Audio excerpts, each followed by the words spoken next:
જય જવાન જય કિસાન।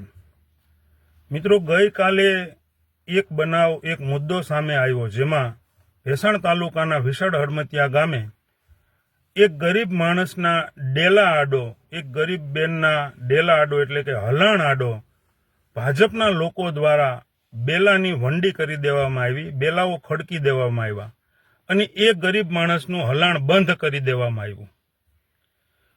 એ વસ્તુ ધારાસભ્યને ધ્યાને આવતા ધારાસભ્યશ્રીએ પોતે એ બેલા હટાવી અને રસ્તો ખુલ્લો કરી દેવામાં આવ્યો। ત્યારબાદ રાત્રે અચાનક અંધારામાં આ ભાજપના લોકો દ્વારા એ રસ્તો ફરી એકવાર બંધ કરી દેવામાં આવ્યો। રાતના અંધારામાં બેલા ખડકી અને વિડીયો બનાવી અને સોશિયલ મીડિયામાં ફરતો કરવામાં આવ્યો કે મામલતદારશ્રીનો હુકમ છે, પ્રાંતનો હુકમ છે કે અહીંયા આ બેનનું હલાણ નથી। તો આ અભણ અંગૂઠા છાપને કેવું છે કે મામલતદારશ્રીનો હુકમ હોય કે પ્રાંતનો હુકમ હોય તો એ ડેલાને એ પ્રોપર્ટીને સીલ લાગવું જોઈએ, નહીં કે રોડ ઉપર તમે બેલા ખડકી દો। આ તમે જ્યાં બેલા ખડકા છે એ સરકારી પ્રોપર્ટી છે, સરકારનો રોડ છે, તમે સરકારના રોડ ઉપર આ બેલા ખડકી દીધા છે અને પાછું આ તંત્ર પણ વર્ષોથી જોયા કરે છે। 8 વર્ષથી આ પ્રશ્ન છે અને આ તંત્ર જોયા જ કરે છે અને એક ગરીબ માણસ, એક લાચાર માણસનું સાંભળવા વાળું કોઈ નથી। તો આ વિડીયો જે ભાજપના લોકોએ વાયરલ કર્યો, એ વિડીયો ભાજપના ઘણા મળતિયાઓએ વાયરલ કર્યો અને એની મજા લીધી। એ લોકોને એ નથી ખબર કે એની બેન દીકરી કે એના સગાવાલાના ડેલાની આગળ જ્યારે આ વંડીઓ ખડકવામાં આવશે ત્યારે એની શું હાલત થશે, ત્યારે એક ગરીબ પરિવારની શું હાલત હોય એ આ ભાજપના લોકોને નથી ખબર।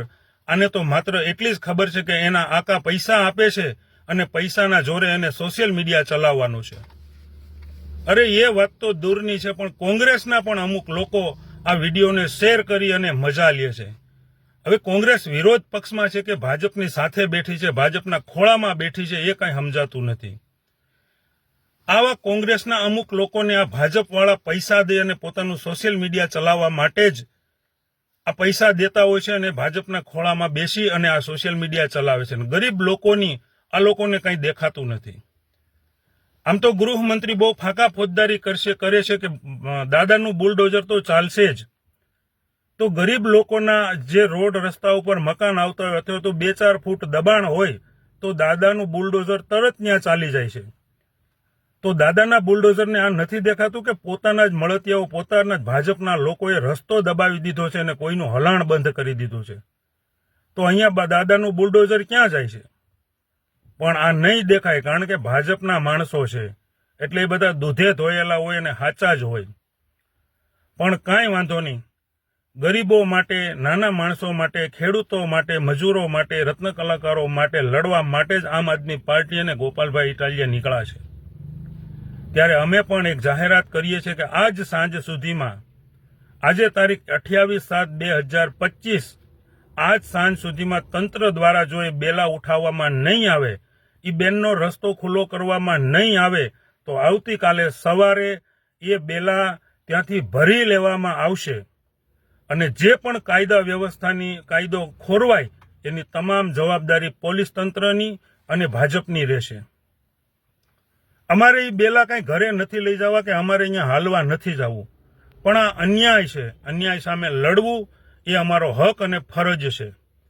એટલે આવતીકાલ સવારે આ વસ્તુ ન થાય, આવતીકાલે સવારે બેલા ભરવા ન જવું પડે અને કારણ વગરનો કાયદો વ્યવસ્થા ન ખોરવાય તેની તંત્રએ કાળજી લેવી માટે આજ સાંજ સુધીમાં એ બેલા સરકારી પ્રોપર્ટીમાં પડ્યા છે, સરકારી રોડ ઉપર પડ્યા છે।